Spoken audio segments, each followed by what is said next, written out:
off the charts. The energy, different. The trust, real. And what Mitchell revealed about her relationship with Clark will have Swoopes backtracking fast. This isn't just a response, it's a reputation collapse. Because when you see how united this team really is, you'll realize the WNBA's biggest critic just became its most misinformed voice. This is coming from a veteran who's averaged nearly 20 points per game for years, and she's openly praising the basketball IQ of someone in just her second season. And it wasn't just compliments, it was clarity. Oh, girl, see squared. She's keep, I think she does a really great job of I think Caitlin specifically is a household name, and I think that she's going to continue to, bring in the arena and kind of like put us in a position to have all the fans in the world. So, I obviously hats off to her, but I give her grace because it's a lot to take on. I think she's done a really good job with it. Mitchell explained how their styles complement each other. Clark's court vision opens driving lanes. Her range stretches the defense. Her presence makes life easier for scorers like Mitchell, because now, defenders can't load up on one threat. Sheryl Swoopes claimed no one wanted to play in Indiana. She said the culture was broken, that stars were uneasy, that veterans stayed away. No, but players who will be free agents next year, there's a lot of other going on that players are like, this ain't where I want to be. But everything we've seen and everything we've heard says the opposite. Kelsey Mitchell stayed, DeWanna Bonner signed, Natasha Howard joined, Sydney Colson brought championship DNA, and Brianna Turner, who many thought would clash with Caitlin Clark, is instead running flawless sets with her and embracing the challenge. Bro, Sheryl Swoopes is willing to lie about her own career before she even admits that Caitlin is dominant. And when a veteran like Mitchell welcomes a rising star like Clark with open arms and calls it fun, competitive, and refreshing, it tells you one thing. This locker room isn't divided, it's unified, and it's dangerous. Even when she's not involved in a decision, her name gets pulled into the headlines. She didn't cut Bree Hall, she didn't waive Yvonne Ejim, she didn't hand Sophie Cunningham extra minutes. But when you're the face of a franchise, when you're the one selling out arenas, you're guilty by association. That's the weight Clark now carries. Therefore, every cut, every contract, every coaching choice, it all loops back to her. In a bold new interview, Mitchell exposed the truth. Veterans are lining up to join Indiana. The culture is stronger than ever. And yes, Caitlin Clark is part of the reason why. The chemistry, off the charts. The energy, different. The trust, real. And what Mitchell revealed about her relationship with Clark will have Swoopes backtracking fast. But what made this moment hit hardest was what Mitchell revealed about their personal relationship. "We built our chemistry 2 years ago," Mitchell said. And Square, I established that 2 years ago now. So I think everything with us is going to always be kosher and really put together because we've already established who we were as people and as players and how we can help make each other better. So it feels good to me already. That off-court bond is now becoming their on-court weapon. They talk, they teach, they challenge each other, and they do it without ego. Mitchell was crystal clear about this. No one is trying to be the alpha. Everyone is trying to listen, lead, and build something that lasts. She tried to question the respect inside the locker room. She tried to divide the team with outdated narratives. But she missed the most important part. This isn't about attention. This is about alignment. Mitchell and Clark trust each other. That trust is growing into chemistry. That chemistry is turning into momentum. And that momentum, it's starting to look like a problem for every other team in the league. That's right. Before Clark ever played a WNBA minute, she and Mitchell had already connected through mutual respect, competition, and conversation. Up-tempo, fast. Obviously, how me, C-Squared, all those guys are. But I think when we cultivate DB and your older ones in it, I think we're going to have more of a winning culture and not just playing fast. So now we get the best of both worlds. Culture. And I think once you establish the respect in the room, the environment is value with that. I think those days that are tough that you do have to give grace for, it's respect behind it. We don't expect perfection right now, but we do expect discipline and we expect hard work. So if we can cultivate that and then give ourselves some grace, when it's time to go win games, I think we will. These women aren't avoiding the fever. They're flocking to it. Why? Because for the first time in years, Indiana isn't just rebuilding, it's believing. And that belief is centered around three people: Kelsey Mitchell, Caitlin Clark, and coach Stephanie White. Well, I think the biggest benefit, obviously there's the aspect of having a new coach and a lot of new teammates. So in that regard, like, it's still a learning process and trying to figure your teammates out and figure out the new system. But the pace and the physicality and all of that, you're used to it, you're ready for it, you're ready for at the speed of how things are going to move. I think that having that under your belt is kind of what's helped me the most here. But at the same time, like, it's a learning process for all of us. There's, most of the team here and most of the girls here are new players. So and the ones that have come back, new coach, we're just trying to learn in the same way and build relationships with our teammates. So similar in that regard, but at the same time, having a year under my belt is really helpful. Mitchell is no longer carrying the franchise alone. But here's the twist that nobody expected. Sophie Cunningham isn't backing down. When Swoopes questioned why Sophie was getting minutes over rookies like Hall, the Fever vet didn't respond with a press release or a passive quote. She laughed, she smirked, and she made it very clear she heard the criticism and didn't care. Then she went out on the court and proved exactly why she belongs. In the Fever's exhibition against Brazil, Cunningham played with fire. She didn't just hustle, she owned the moment. Defense, communication, leadership, everything a veteran is supposed to bring, she brought in full force. Therefore, it's no surprise that the Fever are sticking by her. Chemistry matters. And in a season where every headline is a distraction, you need players who can handle the chaos, not add to it. Others believe Swoopes is right, that something deeper is going on behind closed doors. And that's exactly what makes this story so explosive. Because no matter where you stand, the truth is clear. This isn't over. Swoopes made it clear she's not letting this go. Every time the Fever make a roster decision, she's watching. Every time Clark's name trends, she'll be ready to speak up. And every time a veteran like Cunningham outshines a younger, less protected player, there's going to be fallout.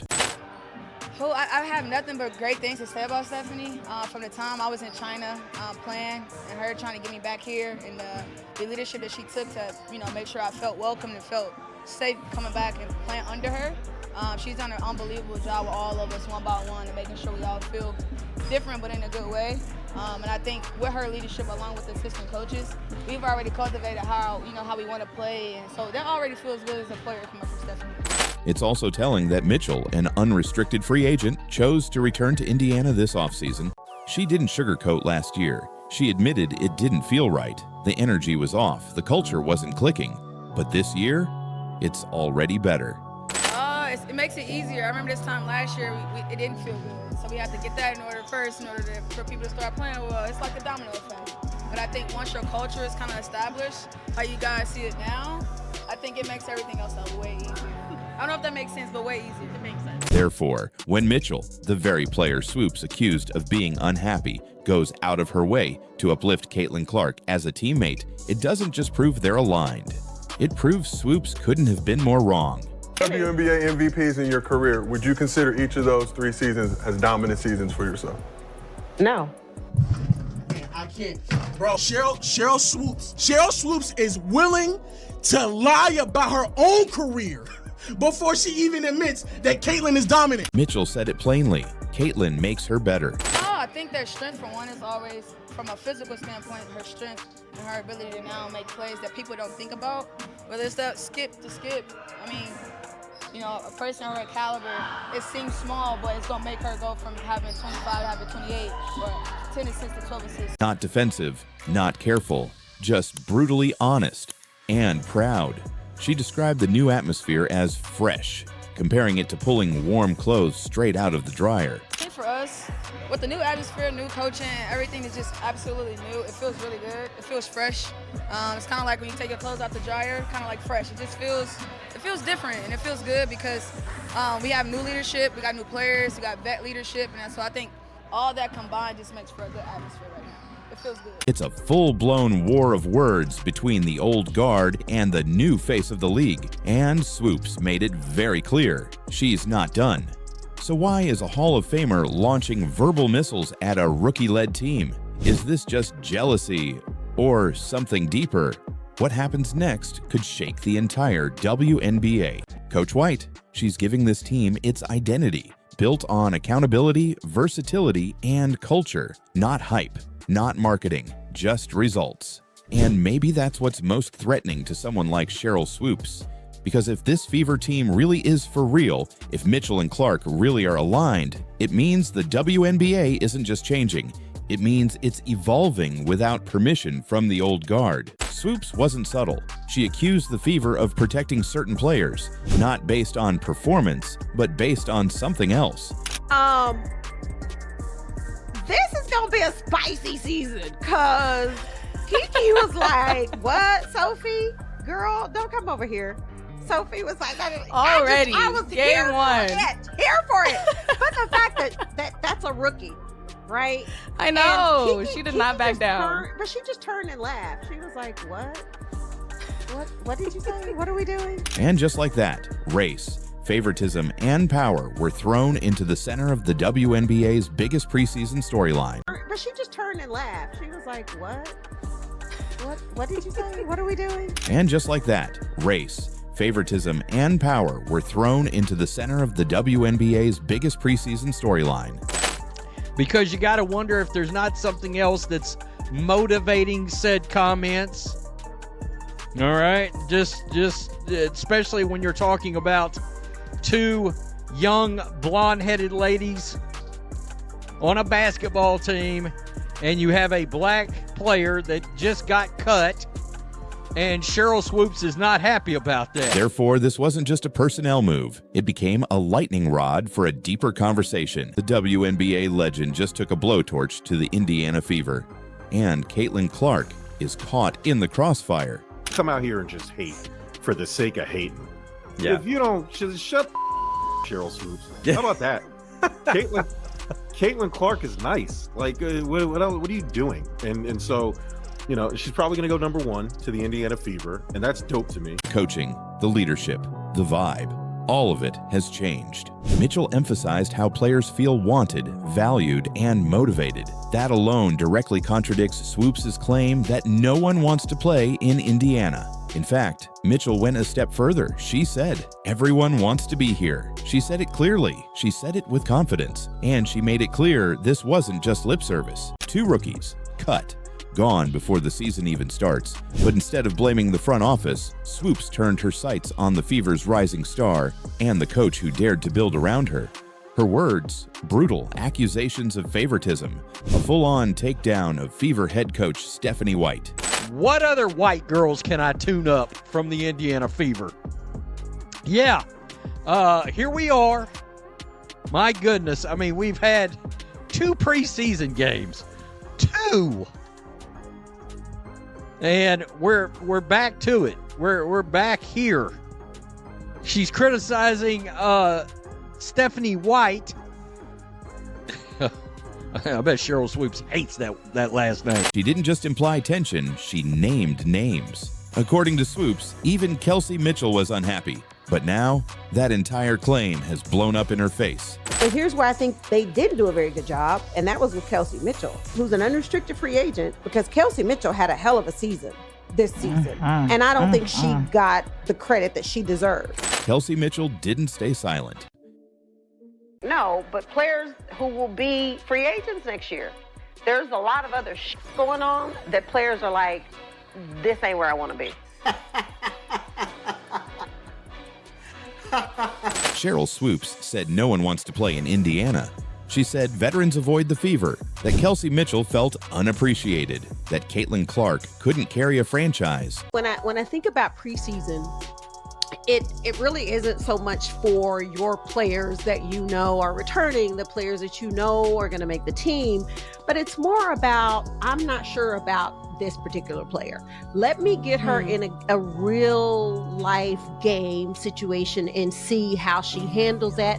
But I'm also going to probably play her a few minutes with my starters, right? Swoopes didn't just question the decision, she lit up the entire Fever organization, and her target wasn't just the front office. Sheryl Swoopes, back in the news, getting pushback from fans, calling out Lexi Hull, Sophie Cunningham, calling out Stephanie White. Oh, I don't know about coaching decisions, blah, blah, blah, blah, blah. It was about who gets a chance to succeed.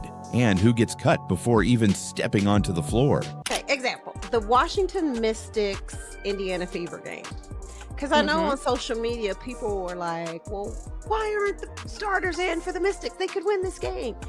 And I was there, right? Because preseason is about, yes, you're going to play your starters, you're going to play your players. Typically, they don't even play that many minutes, right? Because you have so many players on your roster that you got to make roster cuts. So you're still trying to figure out who can fit what we're doing. I know. But I did have a question though with Indiana, right? Because even though the starters weren't in, like Sophie Cunningham and Lexi Hull they've been in the league for a while. You actually had players who, like Bree Hall, why wasn't she in that game per se? If you're still trying to figure out who's going to make the team, who you're going to cut. So I was a little confused with what Steph was doing, but anyway, it is what it is.